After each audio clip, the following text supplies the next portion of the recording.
Good morning, Happy Valley, and welcome back to another edition of the PSU 365 podcast. I'm your host, Richie Schneiderite, joined as always for our weekly wrestling segment, Joey Klender, our wrestling analyst on the HappyValleyInsider.com. Joey, some exciting matches over the weekend. Penn State goes 2-0 in duels again. I don't know if they're going to lose another one, let's be honest, but lose. I shouldn't say another one. Lose one in general. Lose one, yeah. Yeah. So let's start with a quick recap of those two. Let's start with the Iowa one. Anything really surprise you? I know it got off to a kind of weird start with Davis losing to a 4-2 decision. Yeah, I mean, Ayala's no slouch. He was ranked number one previously earlier this year. It was a good match. It just wasn't a lot of offense in it, and I think that kind of, Davis he's been able to get to his shots on a lot of guys and just couldn't really do it against Ayala. I think it's tough to do that against Iowa guys in general because they're not super offensive as it is. But,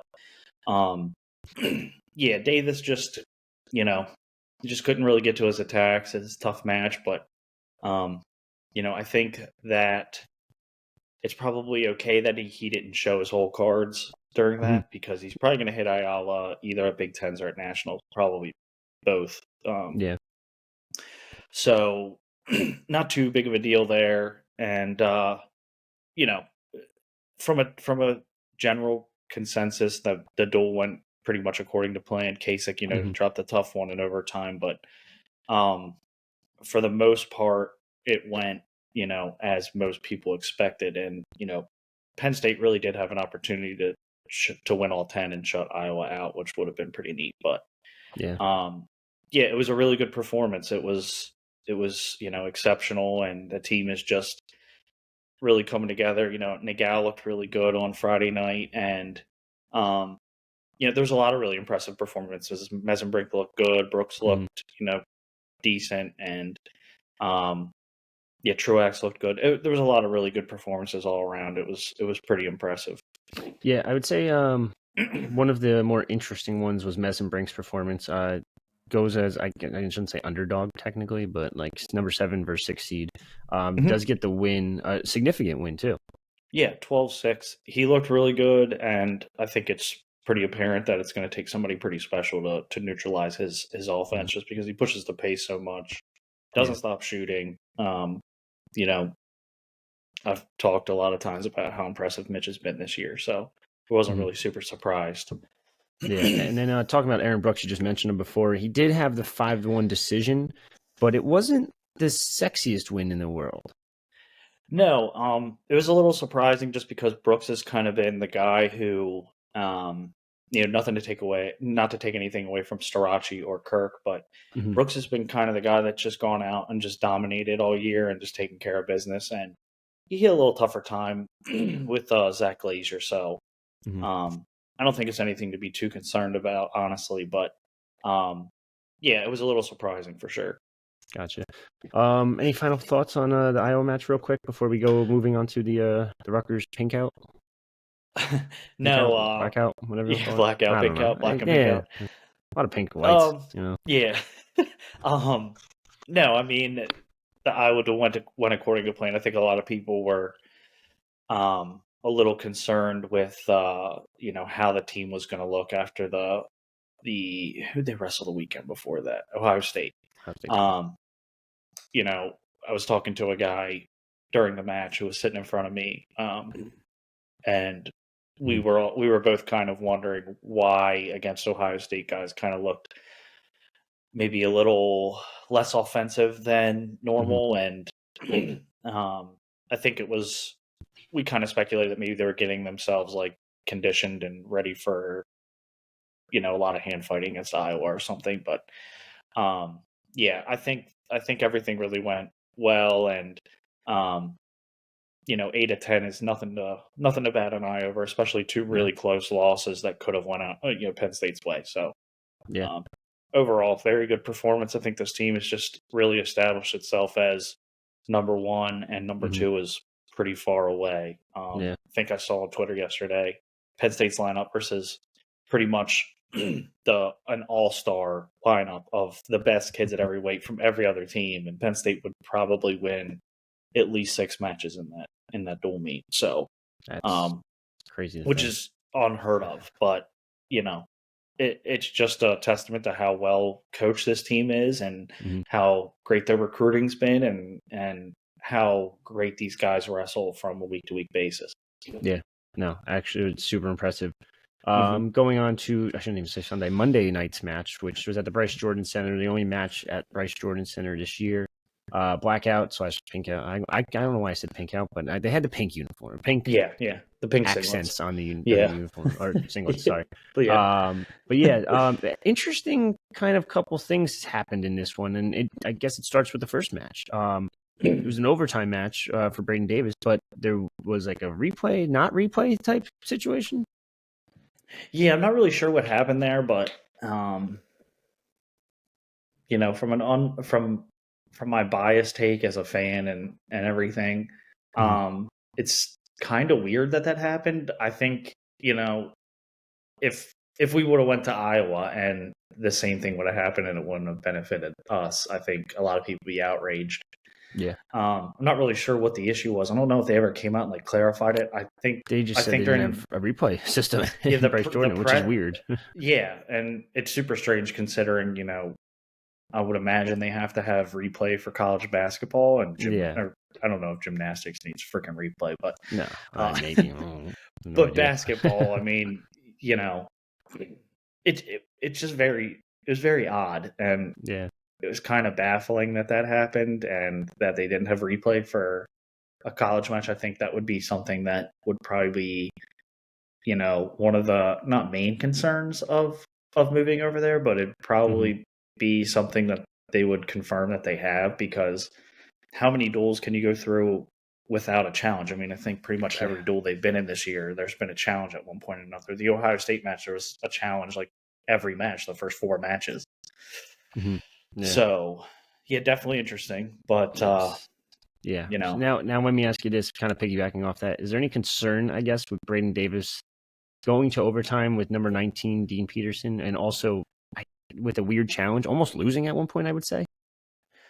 No, I don't think there's any concern. I think, he's a true freshman, and, it's been he's probably adjusting still to, a full-fledged collegiate schedule, and he's wrestled a lot of matches this year. He's done really well, but I think, you also are coming off of a loss at Iowa. His confidence might have been shaken a little bit. He had a tough match that really he got away with against Ohio State.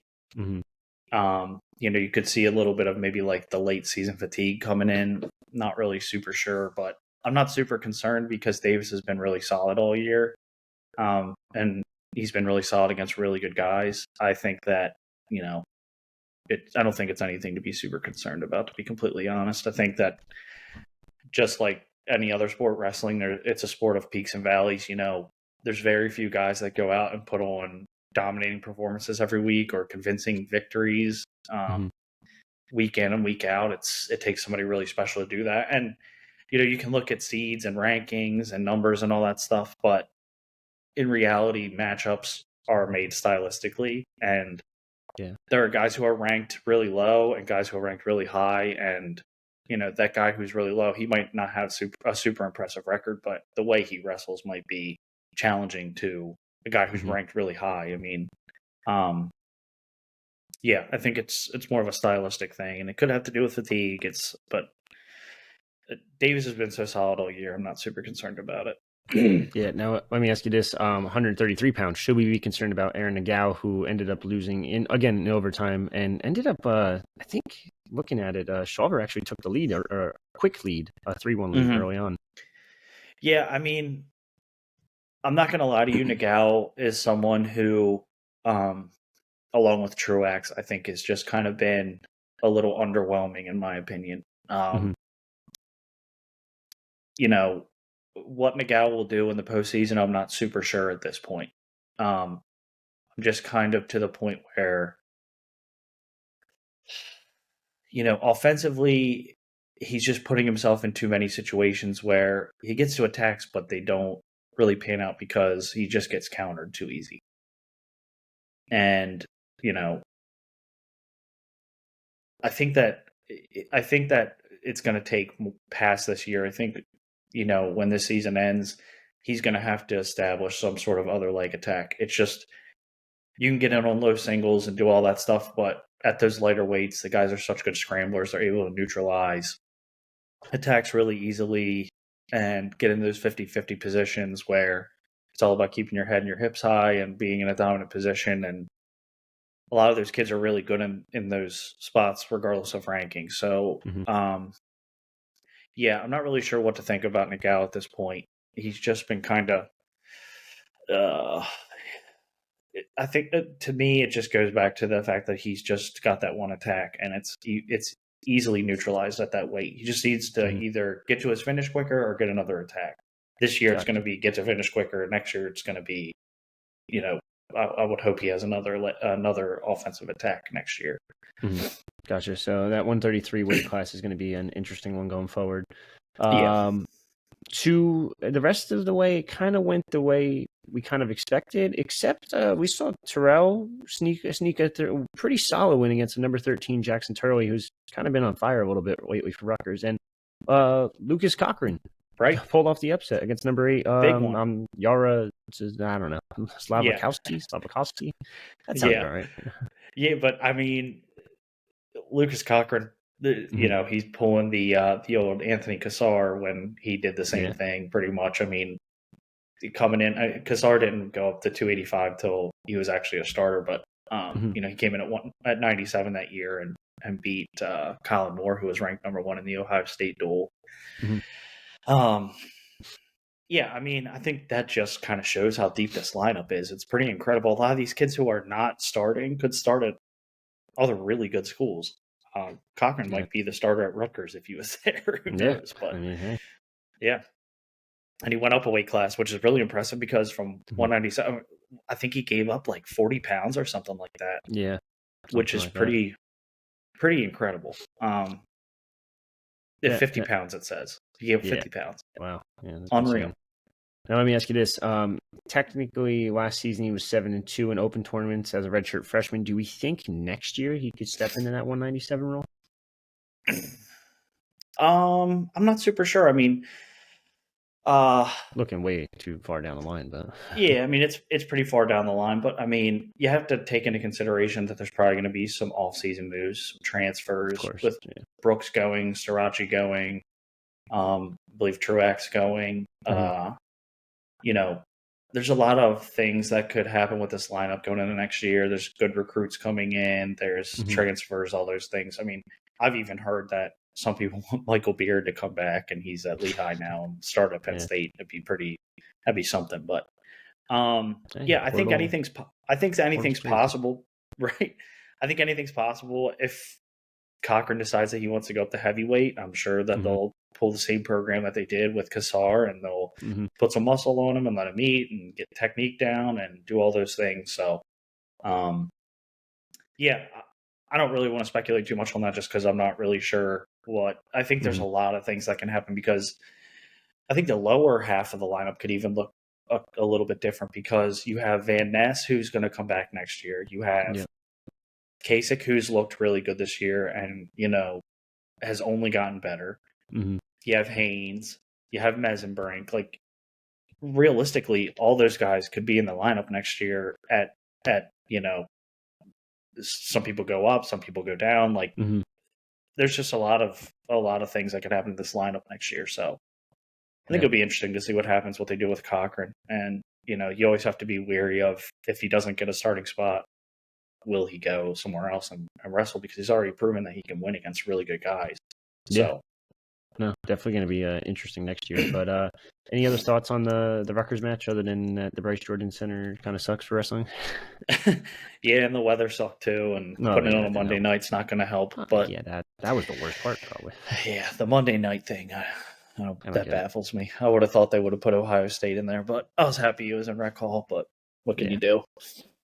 Anyway, moving on to this weekend's match. Sunday afternoon, I think it's a 4 p.m. match, if I saw it correctly. Yes, 4 p.m.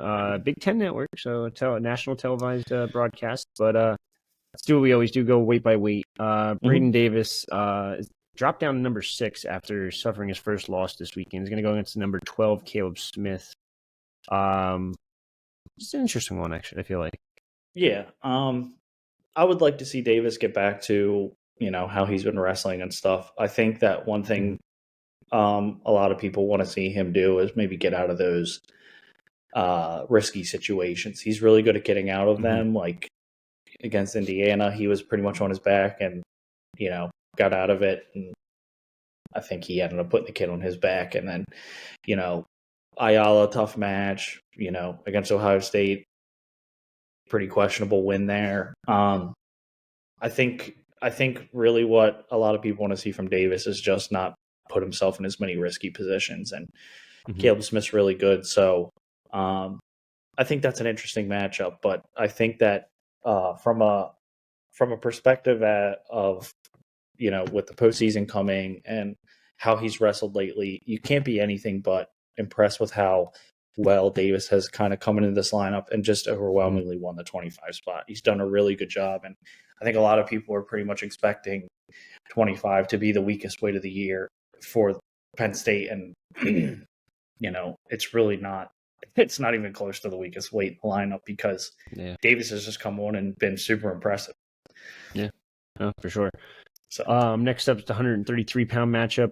Aaron Nagao, who's kind of been struggling against number 17, Jacob Van D, who's a Union City, Pennsylvania native. And it's just me, but I feel like guys that are going into Penn State that are from Pennsylvania get a little bit of extra juice for matches like this.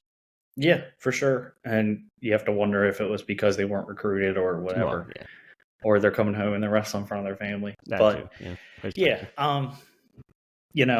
We talk a lot about Nagao and, obviously a very good wrestler, but just hasn't been tip top this year. And, there's going to be another test for him this weekend, obviously. And, not really too sure what to expect from him from week to week basis, just because he looks really good one week and the next week he just kind of stalls out, not stalls, but just,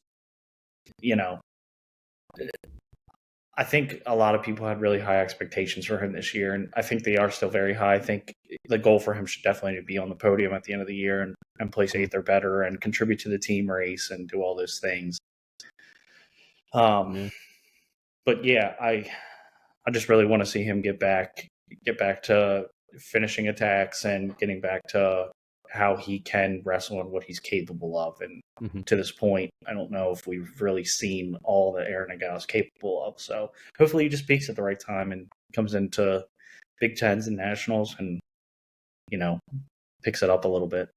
Yeah, we'll see what he can do this weekend. 141 pounds. Bo Bartlett is going against number 7, Brock Hardy out of Utah. I think Brock was I just saw it before. Was he a bronze medalist at World Champs in 2023? I believe so, bronze medalist, and then 6th place in NCAAs last year. Yeah.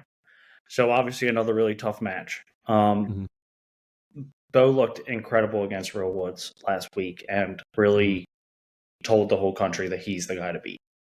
But with that being said, he's another one that, you can't be super critical of him because he's 16-0. He hasn't lost and nobody's beaten him. So you can't sit here and say that he's not impressive because Bo's looked great all year. But he's just had a couple matches where it just seems like maybe he doesn't trust his shots very much. But I think he's really starting to peak now, which is good. I mean, I think you'd rather somebody peak at the end of the year than the beginning. I think that's pretty obvious. But yeah, I mean, he was Big Ten Wrestler of the Week last week. Had the big win over Woods.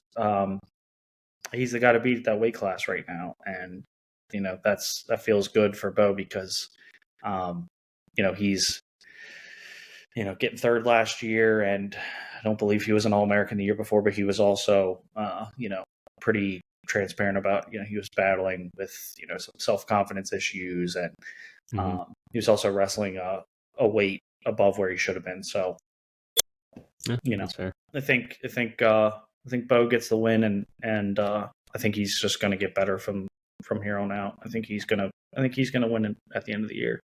Nice. Next one's a little bit of a tougher matchup, I should say, for Penn State. Tyler Kasich, who's been up and down over the past weekend, is going to go against number 1 Ridge Levitt, who's 20-0, 2nd place last year in NCAA. So yeah, I mean, any chance for an upset? For sure, there always is.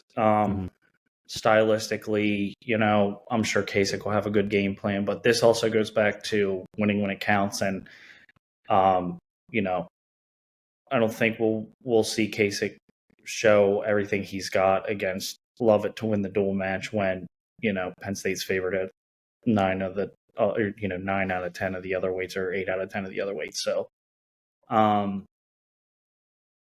yeah, Lovett's looked really good this year. He's put a lot of points up. Kasich's going to have his hands full in this match. It's going to be a good gauge to see where he's at against the best kid in the country at that weight.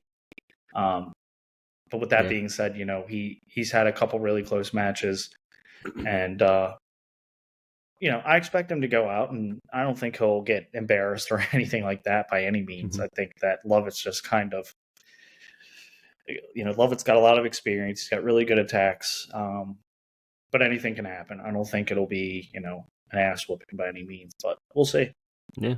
157 pounds. Levi Haynes is going against number 7, Peyton Robb. Peyton Robb was second place Big Tens last year, 6th place in NCAAs, and 4th place the year before that. So yep. And Peyton Robb's a really good kid, and a lot of people know about his, I think it was a staph infection or something like that in his leg, which was pretty crazy. The fact that he's wrestling is pretty incredible. Haynes has been another one that's kind of been, I expected at the beginning of the year for him to kind of have one of those really awesome seasons where he just is a total standout and just having head and shoulders above everybody. It really hasn't worked out that way, but he looked great against Iowa. And,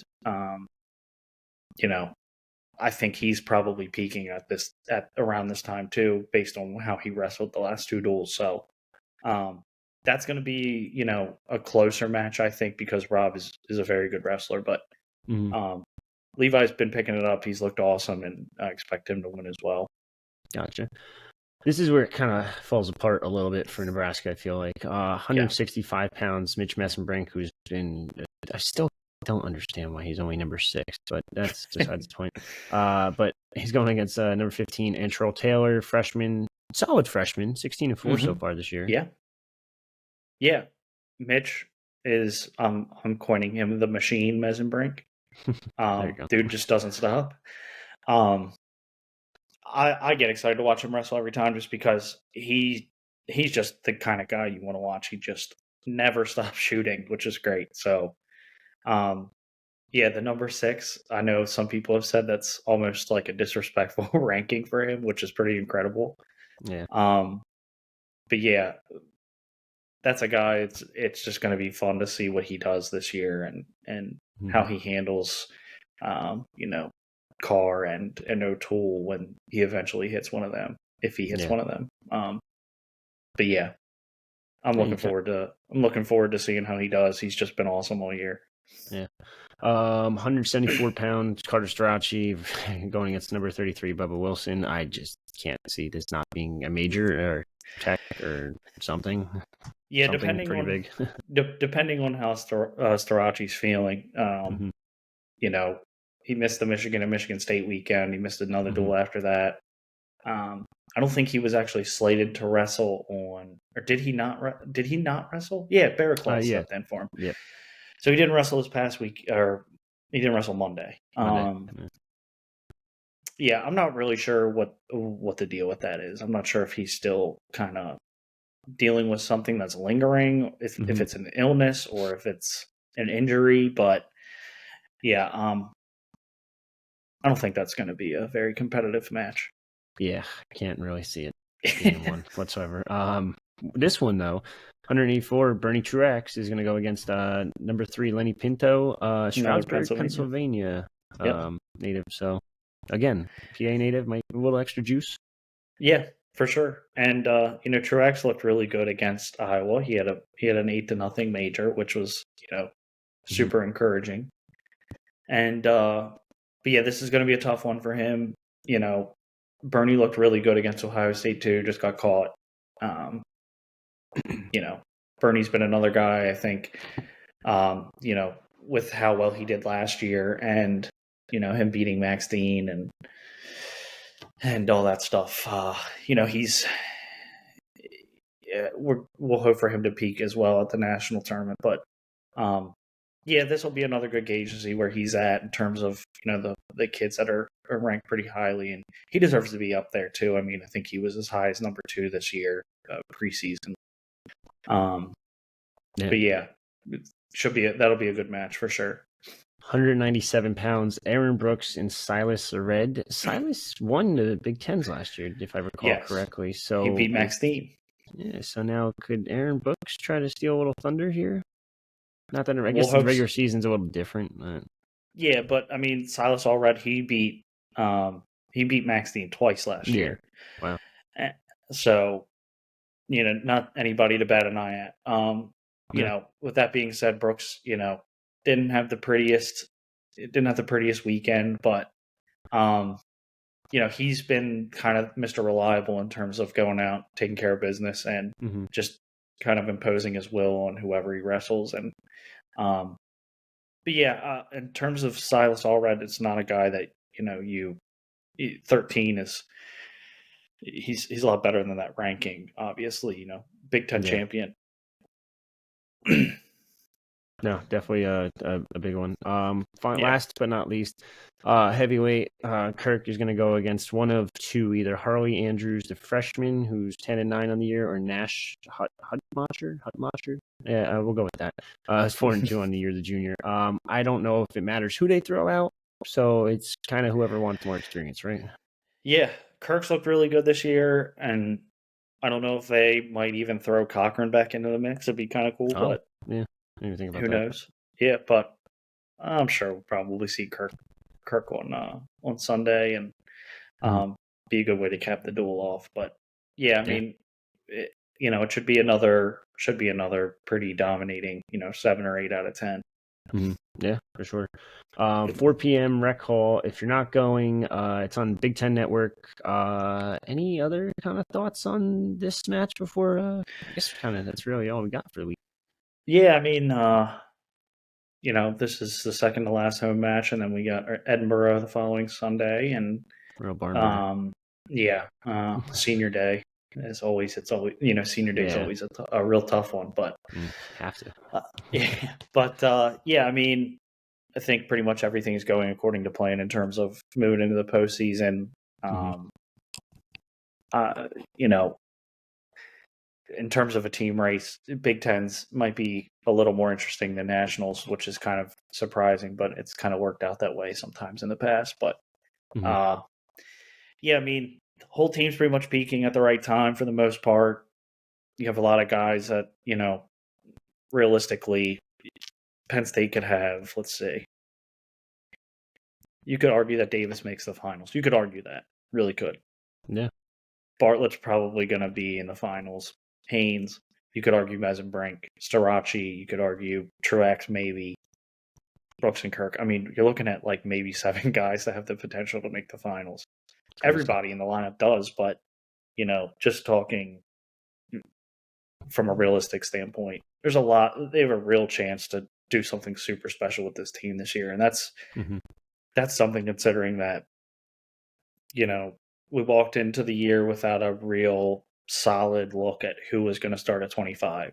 Then you have the Van Ness injury, which sucks. And, Mesenbrink, I think a lot of people had high expectations for him, obviously, but, I don't think anybody expected him to come in and just be this much of an absolute unit in terms of like what he did to Amin and how he wrestled against Iowa and,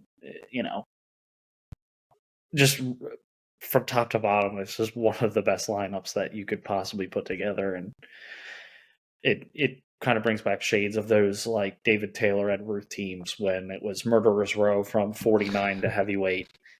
But yeah, just excited to see what this team does in the postseason. Yeah, it's just kind of a waiting game at this point, but you can't look too far ahead. You do that, and then you start losing some matches. But I don't think they're going to lose any duels. It should be a relatively easy one Sunday. I guess that's really it. If you haven't already checked out the Wrestling Room Forum on pennstate.rivals.com, it's at forums at the top left of the screen.